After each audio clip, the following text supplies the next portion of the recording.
Avant la célébrité, avant les millions d'albums vendus, Engelbert Humperdinck dormait sur des bancs, se cachait dans des cabines téléphoniques et chantait pour quelques pièces. À l'époque, il n'était qu'Arnold Dorsey, sans le sou, inconnu, rejeté par presque tout le monde. Il a même combattu la tuberculose, une maladie qui a failli mettre fin à sa carrière avant même qu'elle ne commence. Aujourd'hui, à presque 90 ans, Engelbert est toujours sur scène. Mais derrière les projecteurs se cache une vie de lutte, de sacrifice et de pertes déchirantes. J'étais invisible. Bien avant de devenir Engelbert Humperdinck, Arnold George Dorsey a mené une vie marquée par les épreuves, la maladie, la pauvreté et des combats émotionnels silencieux. Né en 1936 à Madras, dans l'Inde britannique, Arnold était le 9e d'une fratrie de 10 enfants dans une grande famille militaire. Son père, Mervyn Dorsey, était un sous-officier de l'armée britannique d'origine galloise, et sa mère, Olive, avait des racines allemandes. Le foyer Dorsey fonctionnait comme un régiment, discipline stricte, obéissance et manque de ressources. Son enfance, selon les standards coloniaux, était relativement privilégiée, mais cela changea brusquement. En 1947, avec l'indépendance de l'Inde et la chute de l'Empire britannique, les Dorsey s'installèrent à Leicester, en Angleterre. Le choc fut brutal. Du confort relatif d'une vie coloniale, ils passèrent à la rudesse d'un paysage industriel d'après-guerre. Le jeune garçon perdit en un instant toute notion d'identité, de repère et de sentiment d'appartenance. J'ai grandi en Inde jusqu'à mes 10 ans environ. Mon père était dans l'armée britannique. Nous avions un style de vie très confortable. Puis nous sommes retournés au Royaume-Uni. L'argent manquait, se souvient-il. Leicester était grise, marquée par les séquelles de la guerre, et peu accueillante pour les enfants qui avaient un accent ou une apparence différente. La voix d'Arnold portait encore les sonorités de l'Inde. Ses vêtements étaient différents, sa peau légèrement plus foncée que celle de ses camarades. Il était moqué, ignoré ou simplement exclu. Les enfants du quartier ne venaient jamais me chercher comme ils le faisaient pour mon frère, alors je me sentais à l'écart. À l'école, Arnold fut étiqueté comme rêveur. Il passait son temps à regarder par la fenêtre, perdu dans son imagination pendant que les cours défilaient. À l'école, je n'arrivais pas à apprendre parce que j'étais dans la lune. Ma tête était tournée vers la fenêtre au lieu de la page que j'étais censé lire, confia-t-il plus tard. Ce décalage rendait l'apprentissage difficile et à 15 ans, son père l'obligea à quitter l'école pour apprendre un métier. Il commença alors à travailler comme apprenti dans une usine d'ingénierie. Son premier salaire fut de 28 shillings, dont la majorité allait à sa mère pour l'hébergement et les repas. « Je vivais avec 5 shillings par semaine », dit-il. Le travail était monotone et démoralisant, mais abandonner n'était pas une option. Pas dans une maison gouvernée par les valeurs militaires. Je détestais ça, mais c'était le souhait de mon père que j'aie un bon emploi dans l'ingénierie. Mais la musique fut toujours son refuge. Il avait commencé à apprendre le saxophone à 11 ans, encouragé par sa mère, musicienne de talent. Bien qu'extrêmement timide et socialement maladroit, Arnold trouvait dans la musique de brefs instants d'évasion. Il s'exerçait avec obsession. Et à la fin de son adolescence, il commença à jouer dans des clubs. Mais le chant, lui, restait secret, réservé à l'intimité, caché derrière un rideau, sous une table ou derrière une porte. J'étais très timide. Quand j'étais petit, je ne pouvais chanter pour ma famille, que si j'étais caché. La première fois qu'il chanta en public, il avait 17 ans.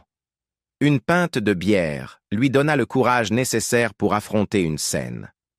Il interpréta Wanted et pour la première fois de sa vie, des inconnus l'applaudirent.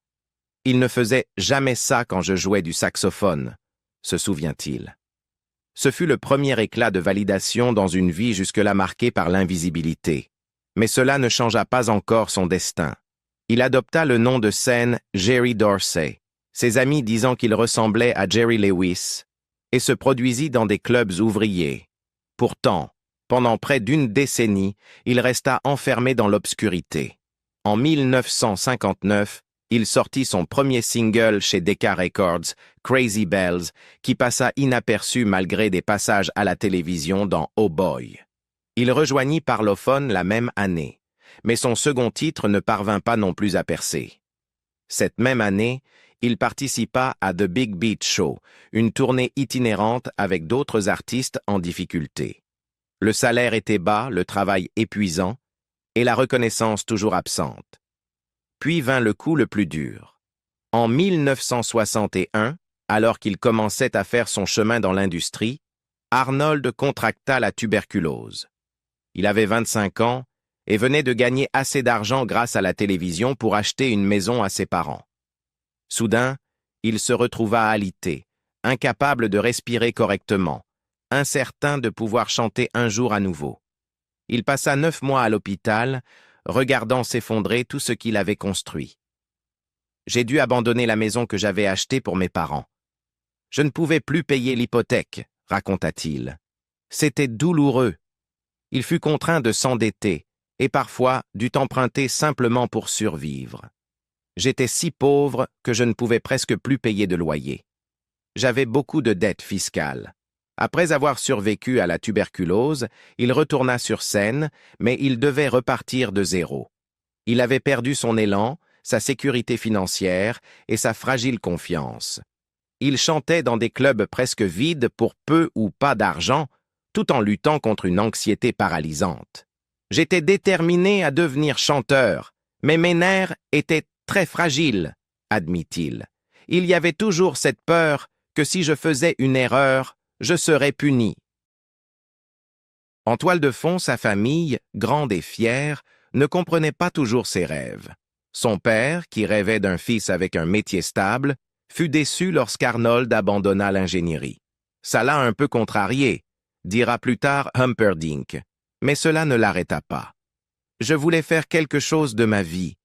Sa vie sentimentale reflétait aussi son insécurité. À 17 ans, il eut un unique rendez-vous adolescent. La jeune fille lui demanda de chanter. Il accepta, à condition de pouvoir lui tourner le dos. Il chanta Wanted, et quand il se retourna, elle était partie. Elle s'était volatilisée, dit-il. Le souvenir, partagé avec humour et douleur, résume combien il se sentait vulnérable et invisible, même en amour. À 18 ans, il rejoignit l'armée, épuisé émotionnellement. Ironiquement, l'armée l'aida à se reconstruire. « Être dans l'armée m'a rendu plus viril, » dit-il. « Cela m'a sorti de ma coquille. » Mais une fois démobilisé, la lutte recommença. Toujours pas de contrat, toujours pas de percée. Prisonnier de ses propres succès. Après des années de singles ratés et de performances anonymes sous le nom de Jerry Dorsey, sa transformation en 1965, sous la houlette de son manager Gordon Mills, ouvrit une nouvelle ère pour ce chanteur en difficulté.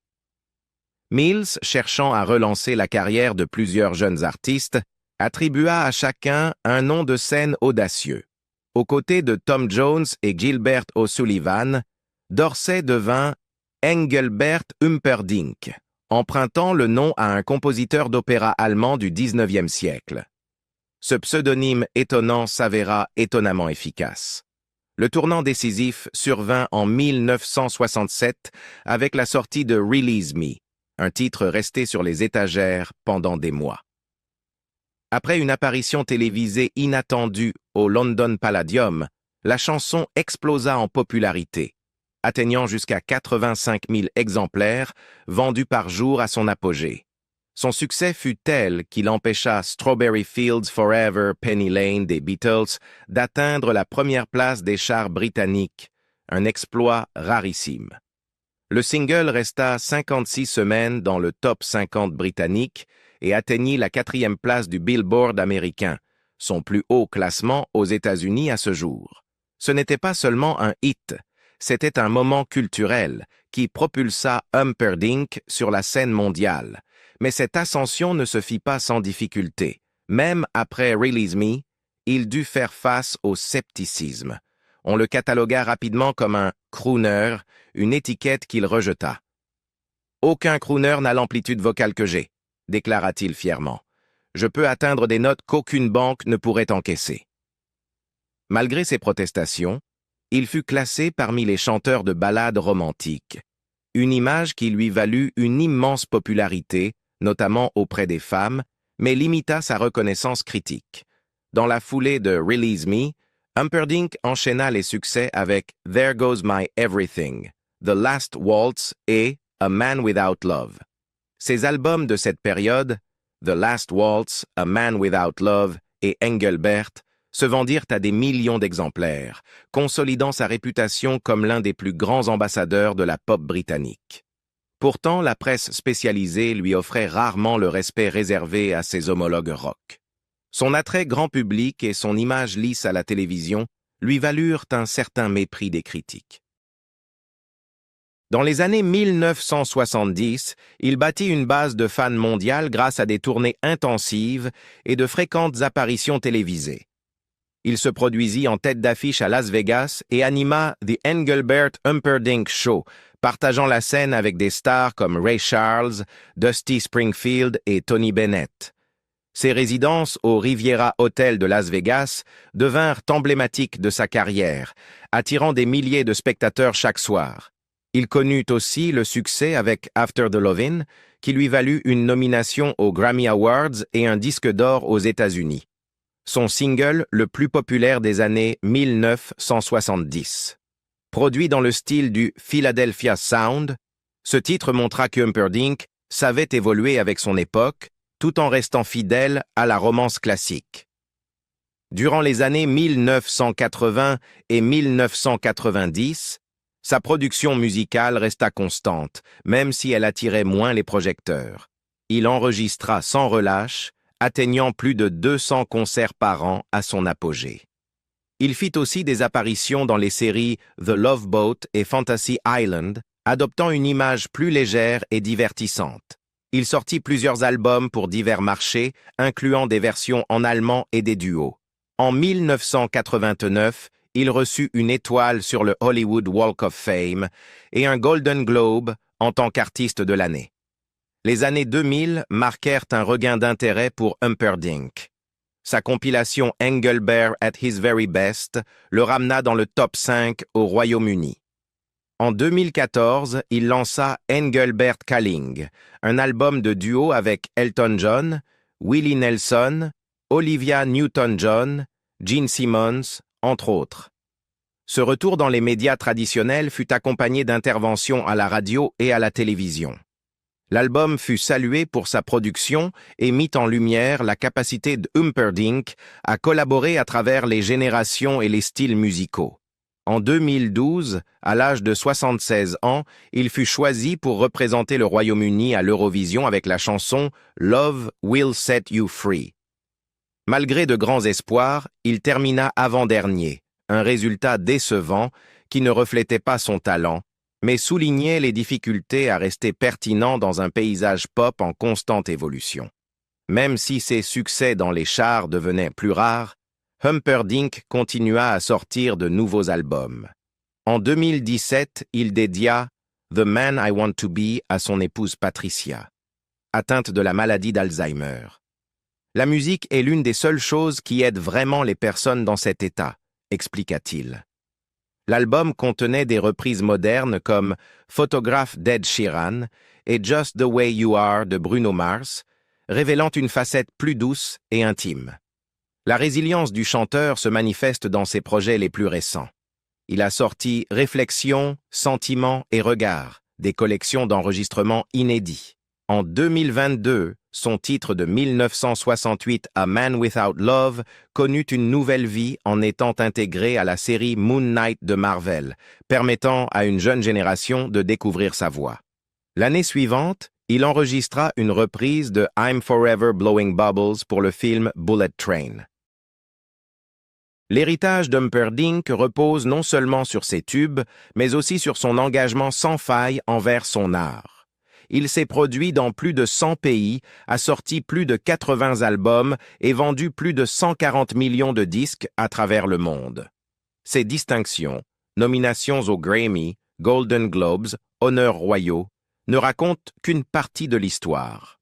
L'autre, c'est sa capacité à durer, un homme presque oublié au début des années 60, qui s'est réinventé à 30 ans, et qui chante toujours à la fin de la décennie de ses 80 ans.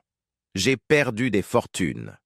Derrière la gloire mondiale d'Engelbert Humperdinck, ses tubes en tête des classements et ses décennies de concerts à guichets fermés, se cache une histoire plus sombre, celle de pertes financières, de trahisons et de leçons douloureuses liées à une confiance mal placée.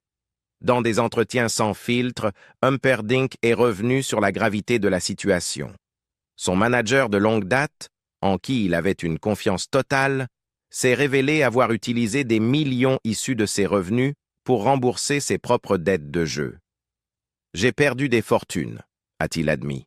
« L'ignorance est une chose terrible, et je dois dire que mon ignorance m'a causé beaucoup de chagrin dans ma vie. » Il avait confié tout son avenir financier à un homme qui allait le trahir, et quand la vérité éclata, les dégâts étaient irréversibles. Au sommet de sa carrière, Humperdinck faisait partie de la société MAM, qui gérait ses revenus, ses placements et ses droits d'auteur. Inconscient des complexités du monde des affaires, il laissa presque tous ses revenus y être canalisés. Lorsqu'il décida finalement de vendre ses parts et de rompre avec l'entreprise, cela semblait être un pas vers la liberté. Mais le sort fut cruel. Peu après son départ, MAM vit sa valeur exploser après son rachat par Chrysalis. « J'ai fait cela au mauvais moment, » dit-il. « Une grande partie de ma fortune m'a été arrachée à cause de mauvais jugements. » Et les coups durs ne s'arrêtèrent pas là. Dans les années 1980, Humperdinck investit dans un hôtel à La Paz, au Mexique, dans l'espoir de diversifier ses revenus. Mais il découvrit, trop tard, qu'en tant qu'étranger, il devait légalement s'associer à un partenaire mexicain pour posséder un bien.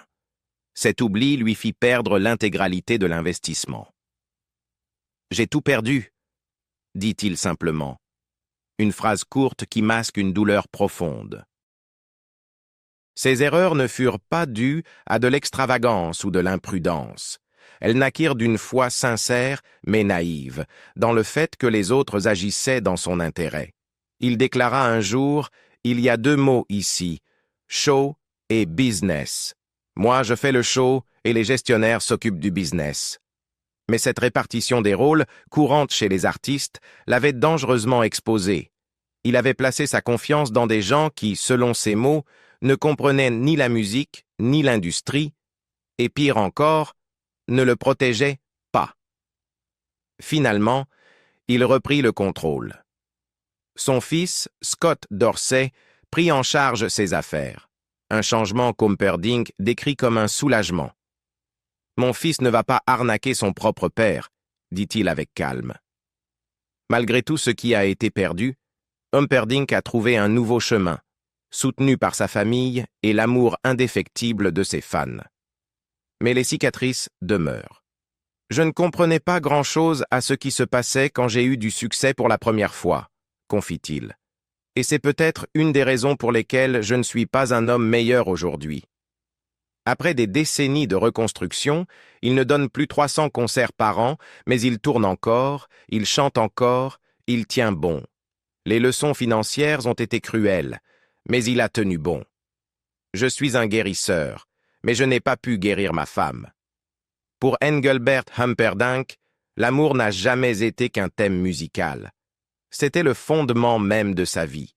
Et au cœur de cet amour, il y avait Patricia Healy, son épouse pendant 56 ans, son âme sœur, et la force discrète derrière l'un des plus grands crooners romantiques au monde. Ils se sont rencontrés en 1956 sur une piste de danse du palais de danse à Leicester. Patricia n'avait que 17 ans.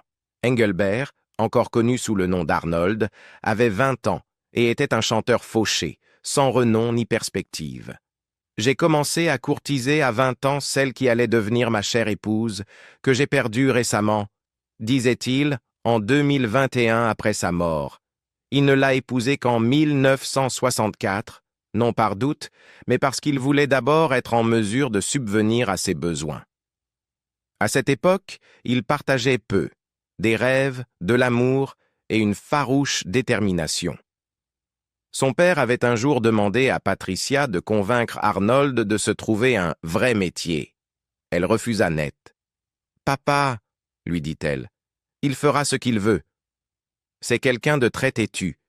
Il veut réussir dans le spectacle et il continuera d'essayer jusqu'à ce qu'il y arrive. » Dans ces années difficiles, alors qu'Engelbert dormait dans des cabines téléphoniques et des toilettes publiques pour aller chanter, c'est Patricia qui avait trouvé de l'argent pour qu'il puisse participer à un concours de chant sur l'île de Man. Il gagna. Le prix de 75 livres changea tout. Elle était tellement bonne avec moi, se souvient-il. Elle me faisait me sentir bien. Elle m'a soutenu toutes ces années. Mais leur vie n'a pas été exempte de tempêtes. Humperdinck a été poursuivi dans plusieurs affaires de paternité et Patricia déclara un jour qu'elle pourrait tapisser une chambre entière avec les documents juridiques reçus. Pourtant, elle resta forte, lucide et honnête, allant même jusqu'à écrire un chapitre entier dans l'autobiographie de son mari où elle abordait directement ses infidélités. « Les hommes en ont besoin », écrivait-elle sans détour. « C'est pourquoi je ne m'en souciais pas, tant que cela restait sexuel. Mais quand ça devient une relation, là, ça fait mal. » Patricia ne tolérait pas les mensonges. Elle exigeait la vérité. Et Engelbert respectait cela. « Elle ne mâchait jamais ses mots, dit-il. C'est ce que j'aimais chez elle. » Leur amour a traversé des décennies de célébrité, 4 enfants et d'innombrables tournées à travers le monde. Ils ont partagé des maisons en Californie et à Leicester. Elle montait à l'arrière de sa Harley Davidson. Ensemble, ils ont fondé une famille soudée. Et tout au long de ce parcours, Patricia ne fut jamais sous les projecteurs, mais elle en fut toujours la lumière. Puis vint le long adieu. En 2011, Patricia fut diagnostiquée de la maladie d'Alzheimer. Engelbert se jeta dans le rôle d'aidant avec la même passion qu'il consacrait à sa musique. Il essaya tout, électroacupuncture, cellules souches en Allemagne, eau bénite de Lourdes. Miraculeusement, après 3 ans de silence, elle prononça à nouveau son prénom. « J'ai vraiment cru qu'elle allait s'en sortir », dit-il. Mais au début de l'année 2021, la COVID-19 entra dans leur maison de Los Angeles. Engelbert et ses enfants priaient chaque soir à 20 heures. C'était une chaîne de prières, dit-il, et je sentais ces prières. Patricia s'accrocha. Elle lutta. Elle survécut au virus, mais son cœur, lui, ne tint pas. Elle succomba à un arrêt cardiaque le 5 février 2021 avec Engelbert à ses côtés, leurs enfants en appel vidéo et une fiole d'eau bénite de Lourdes près de son lit. « On ne réalise ce qu'on a perdu que lorsqu'il n'est plus là », confia-t-il. Après la perte de Patricia, je me suis senti vulnérable, à vif. Toute ta façon de penser change, ton cœur change, tout ton monde change. Il aurait pu arrêter. Personne ne lui en aurait voulu. Mais Patricia n'aurait jamais accepté cela. Elle lui avait toujours dit de continuer. « Tu dois le faire », répétait-elle. « C'est ton métier. » Alors il est remonté sur scène. Désormais, chaque parole pique, chaque chanson a une résonance plus profonde. Je dédie une chanson qui s'appelle « Everywhere I Go » à Patricia, partage Engelbert. Je l'ai écrite il y a 30 ans, mais elle n'a jamais eu autant de sens qu'aujourd'hui. Son nouvel album, All About Love, est un hommage à elle. Même au cœur d'une renaissance artistique tardive, avec ses chansons dans Bullet Train, Moon Knight et The Umbrella Academy, son cœur reste enlacé à Patricia. « Elle était mon rock, mon âme sœur », dit-il. C'est extrêmement difficile de perdre quelqu'un avec qui on a tout partagé. Je regarde les jardins qu'elle avait créés et tout me revient. À 89 ans, Engelbert teint toujours ses cheveux, porte fièrement ses favoris, clin d'œil à l'homme dont Patricia était tombée amoureuse.